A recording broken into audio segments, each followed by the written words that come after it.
Baiklah. Assalamualaikum warahmatullahi wabarakatuh. Hari ini saya mau ngajar ganti mata kuliah tentang statistik ekonomi bisnis yang saya janjikan dari 2 kali pertemuan sebelumnya yang nggak bisa saya hadiri, yaitu tentang metode tren ya. Tapi sebelum saya masuk ke metode tren, saya jelaskan dulu tren itu apa. Kalian pasti sudah sangat jelas tren itu apa. Jadinya tren ini adalah suatu gerakan atau kecenderungan naik atau turun ya. Sering disebut sama orang tren naik atau tren turun.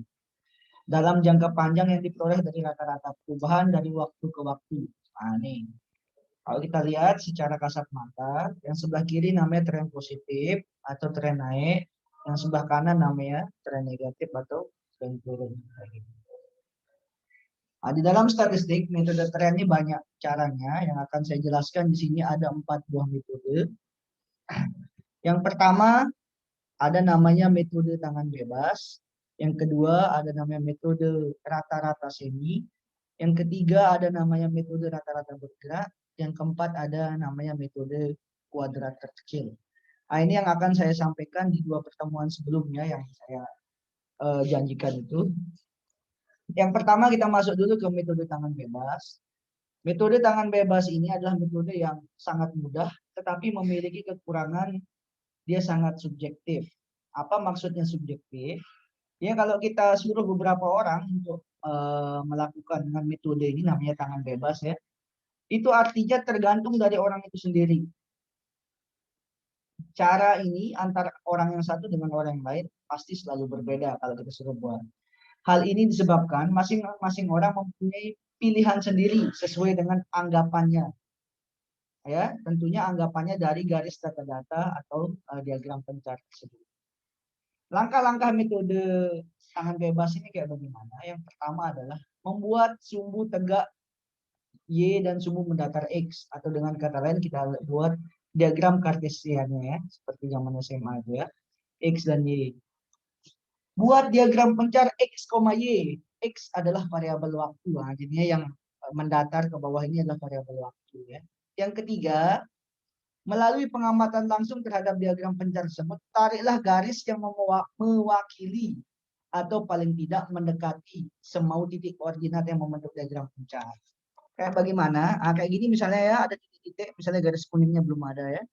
Ada titik-titik nih tersebut, ada berapa titik data nih? 1, 2, 3, 4, 5, 6, 7. Ada yang menggunakan, ada yang begini caranya narik garis ya. Coba kita cari lagi, ada nggak yang lain caranya? Misalnya kita pakai warna merah, ada yang menarik garis dari sini.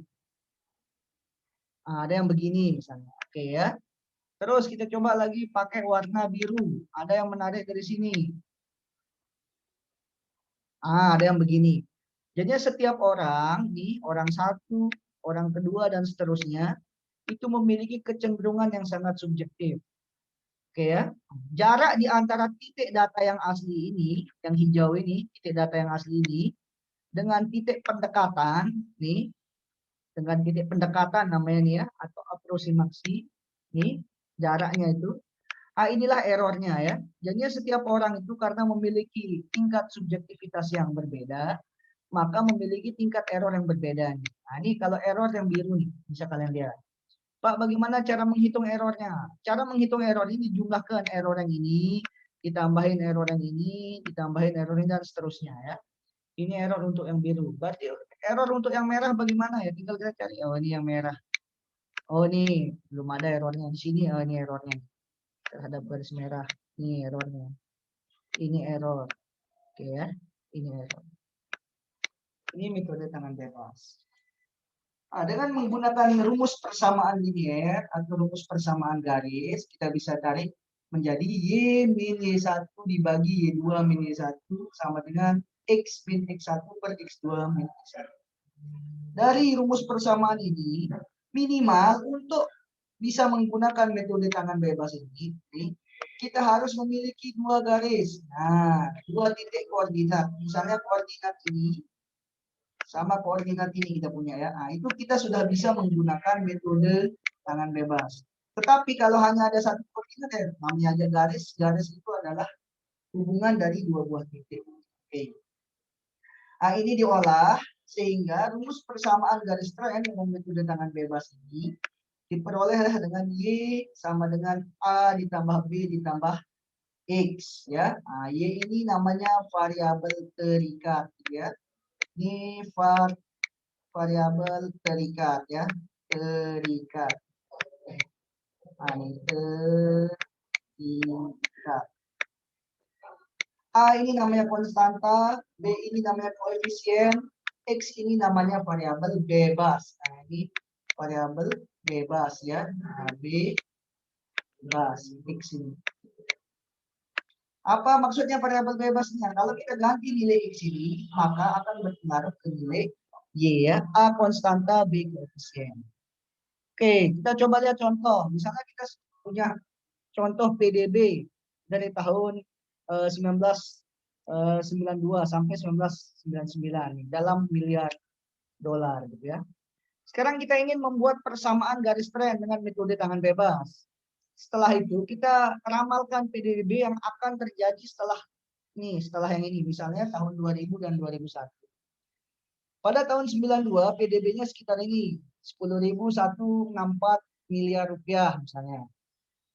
Tahun 93 ini dan seterusnya nih. Nah, tahun 92 sampai 97 ini kita misalkan secara urutan, secara urut 0, 1, 2 sampai 7. Nah, ini.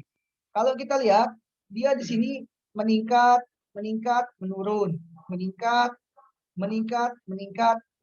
Nah, ini. Ada sekali menurun dan lainnya adalah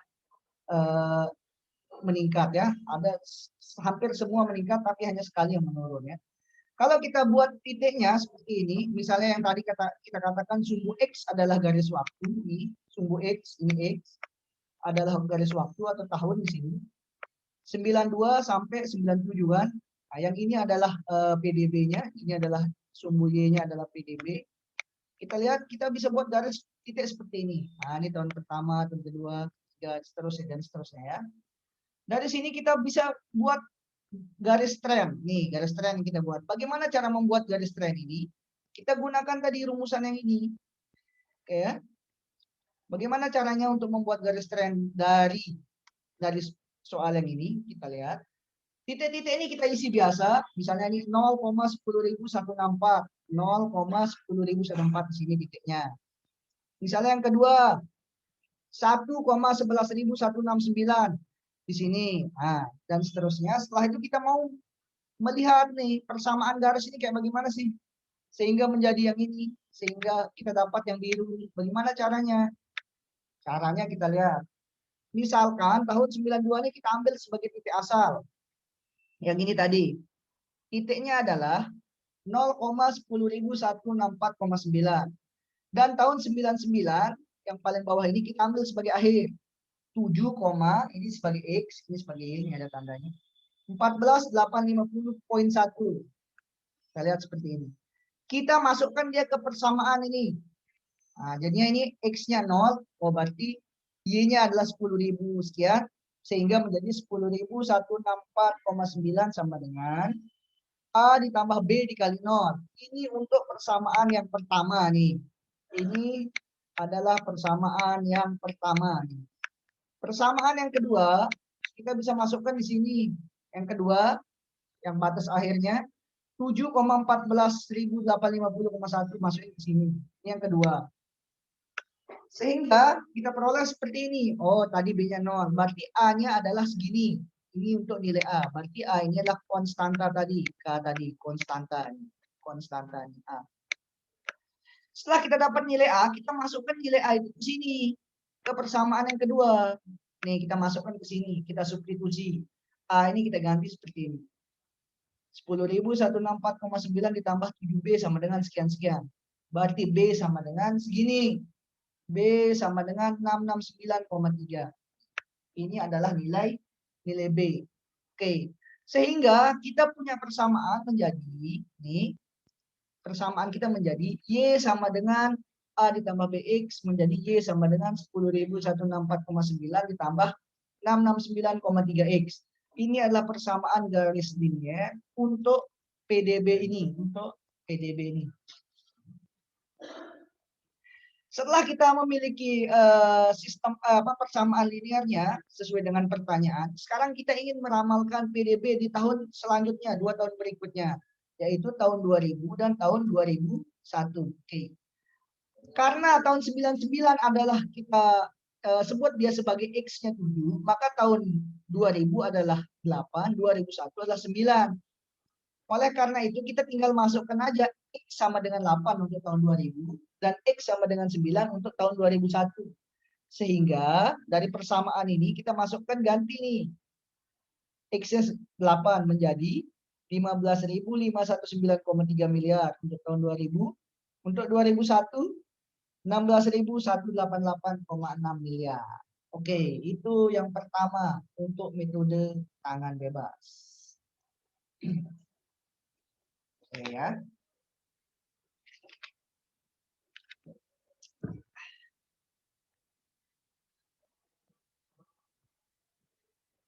Ada yang ditanyakan?